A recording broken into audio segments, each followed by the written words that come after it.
Hey everyone, got something new today. I've just made myself a little tool or a little gadget here that I'm going to call the Vise Jaw Saver, or maybe just Jaw Saver for short. Now I'll just point out now that there isn't a whole lot of machining in this video. That's because I wanted to make this thing without a whole lot of machining. I wanted to just buy bits from the hardware store, put it together with as little work as possible, and I'm done. And it actually worked out very, very well. But there will be a video at the end of this where I show how I put it together. Now, first off, I want to state the problem. You've got some kind of small part. You want to clamp it in your mill vise, and it's small, and you're trying to do something on the outside end, and so you need it way over here on one side of the vise jaws. And you do that, and then you start clamping it, and you think, gosh, ooh, it doesn't feel good. You don't want to tighten that up too tight. And I don't know how much of a problem this really is, but I'm not willing to find out because I can't afford to break my vise. Obviously, one would like to have some sort of spacer in there. Now, I have seen other people who make these videos refer to this problem, but I don't recall any of them providing any kind of useful solution. If you go on Google, you'll find that there are shim packs that you can get for wood vises. There's also a guy who made something which is sort of like what I've made, but nothing like what I've made. I'll just put the picture of that right here. Have a look at that. I'm definitely not making that. But it was interesting that that was the only picture of anything I could find that was this sort of idea. It seems like such an obvious idea. We just want an adjustable spacer, right? Why wouldn't you? Now I can demonstrate very quickly actually how the parallelism is actually a problem. If you take a parallel, you put it in here, just right across the middle, just tweak it on like that. It's holding it very tight. I'm trying to lift, it doesn't come up. If I come off and I go to one end, and we'll do the same again, and just tweak it on again, see what happens? It's pivoting this end of the actual parallel. It's not pivoting at the front end because your jaw is going off like that. So it's actually losing contact at this edge of the vise, and it's seesawing on the tip here.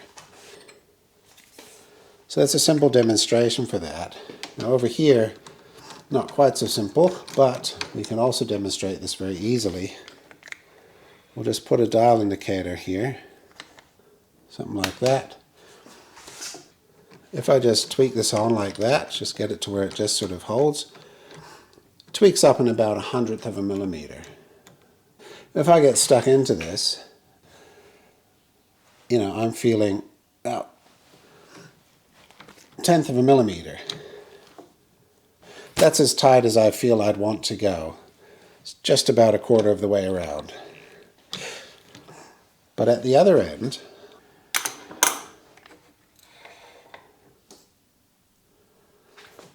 this tweaking on action does more at this end. It's already a bit looser, right? But now as I come around, I'm not even as far around. I'm already at 25 or more. And I can go well past that. 30 is easy to do. Nearly 3 times the movement as on this end. And that's the bit I'm referring to. It doesn't feel good. I don't like doing that. And I want to fix that. Ouch, yikes, scary. Now the solution for this is a spacer of some sort. You'd obviously need a spacer that's small enough to fit into this sort of space, and I'd like it to be big enough to cover the entire width of this jaw opening. Now that small opening there is about an inch, about 25 millimeters. Alright, so let's have a look at the tool. Now I've put it in a box like this just for fun. It's sort of overkill for what this is, but us home engineers, we get lots of our tools in these cool little boxes from China and India and such. And so I thought it'd be quite fun to put it in one myself. There we go. That's the kit. And to use it as a spacer, the concept was very simple. I would get a threaded rod. I'd put one flange nut there, one flange nut there, and bingo. At a minimum, I get 26.5 millimeters of spacing, at a maximum, these give me a centimeter each. So I usually get about 45, 46. I actually get over 46. So I could just cut threaded rod in 20 millimeter indents, and there's my set. Now that first one, that's cut to a length to fit from end to end in this space. That's how I cut that, so that's not 20. I wanted to be able to go quite small, like this, and that was too much. It was too big, so I thought, well, I'll make a little head just for that. And I took a bolt and I cut the head down, and I cut a groove here into this area because it has a shoulder there otherwise, and if it has that shoulder, then it doesn't fit into here all the way. And I wanted it to be able to go in all the way like that. And then I cut off the thread over here on that side, just slightly under that surface. That's my smallest spacer right there. And as you can see, it looks like a tiny machinist jack. Now we had this, let's try this out. I'll just show you the difference. So, the way I use it is I just tweak the part on, just to where I just feel myself just holding the part, like that. No pressure at all. Get this piece, bring it in here, and basically just spin it open. Just with your fingers. That's it. Finger tight. Like that. So, tweaking on right there. About 7. Oof. And if we go to the other end, where we were getting up to nearly 30, which was quite scary, tweak it on. There we go. 7 or 8. Roughly the same amount, you see? About the same amount at the same distance here of the crank. So that is 100% successful. We've evened out the clamping force across the jaws, and now there's no sideways motion or twisting or anything.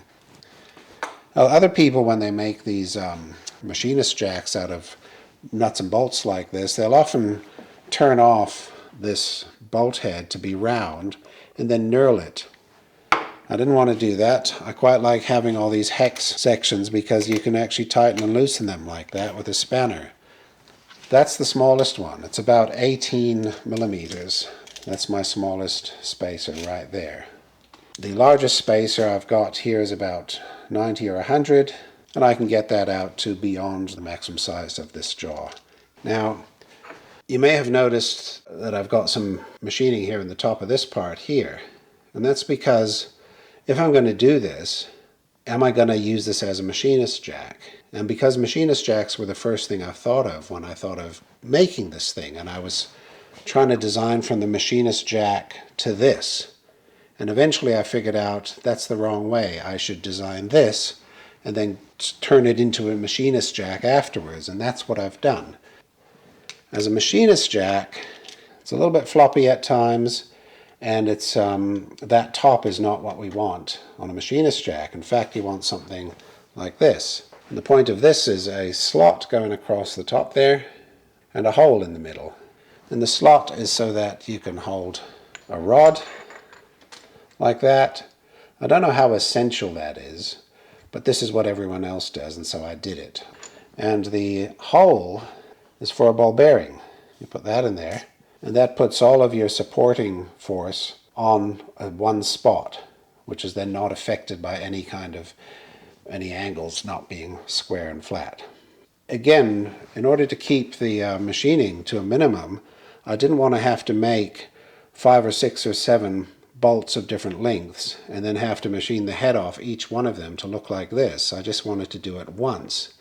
And so the way that can be used is as follows. So let's say we're supporting something off the end of our vise here. This is typical machinist jack usage. And because it's too floppy here, you want to put something under there to support it. Let's see if this is the right height. Not quite.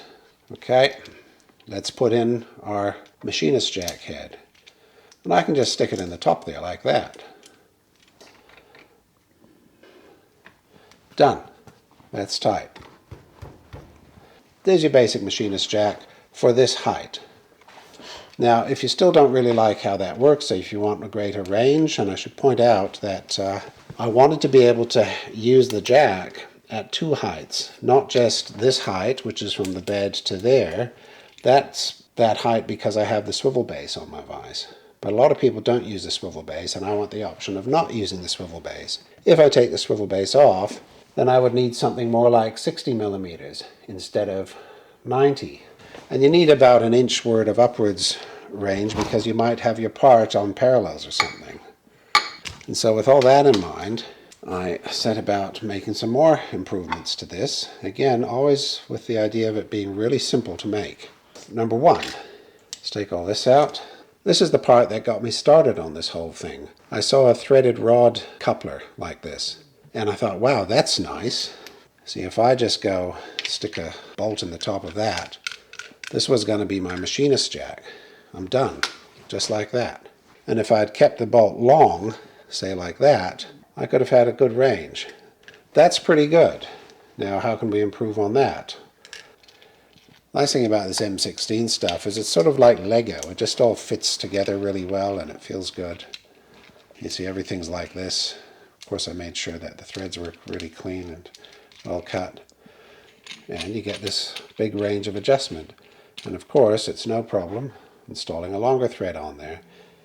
If I install the longest thread on there, I'm getting a very long piece here, a great big machinist jack that's very tall. So there we go. I can lock that in at that level. And now I've got a nice and solid machinist jack with quite a long range of adjustment. So there's the basic machinist jack. I can do that. Done. Nice and tight.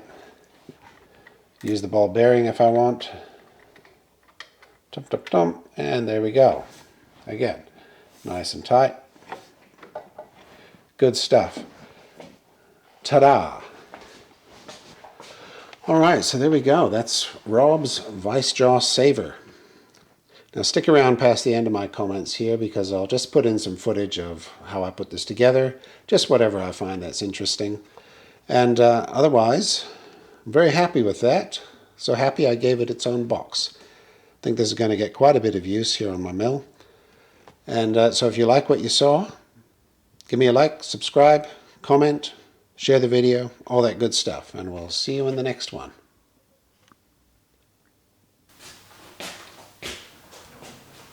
So the piece I'm going to start with is one of these. This is a sort of a flange nut. It's M16.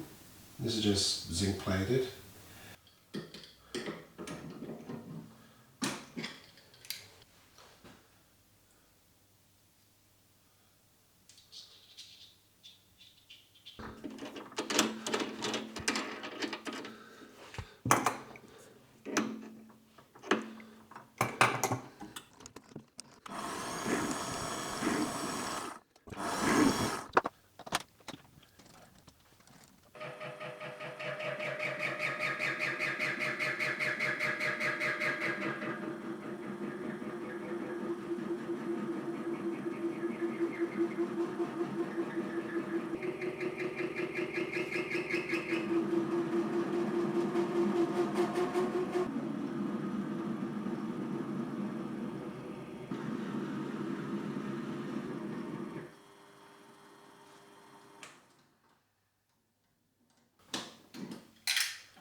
Okay, something 30 and 15.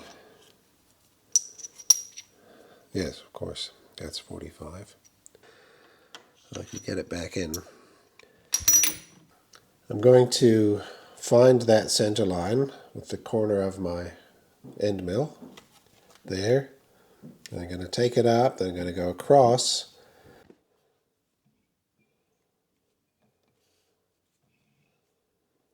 That's the mark. Oh, look at that. I'm making a mark precisely along that line. How great is that?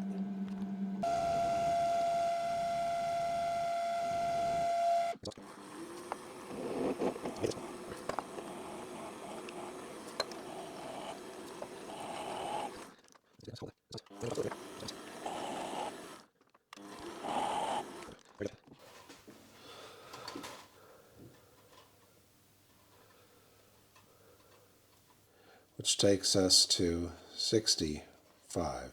Excuse my writing. So, one like that, one like that.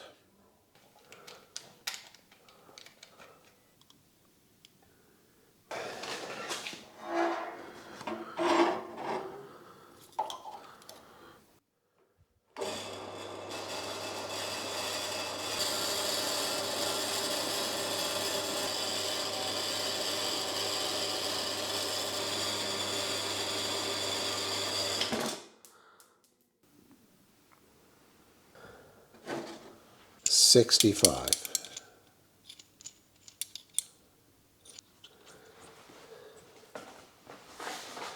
Certainly do.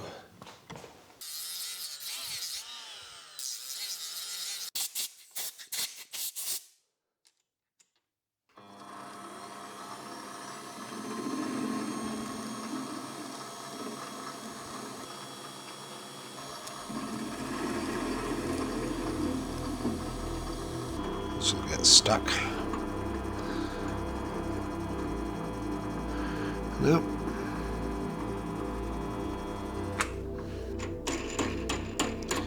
Shall we do some high speed this time?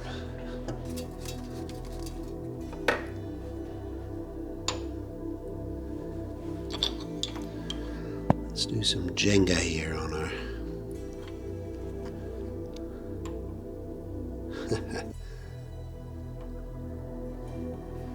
Very good. Yeah, nice and stable.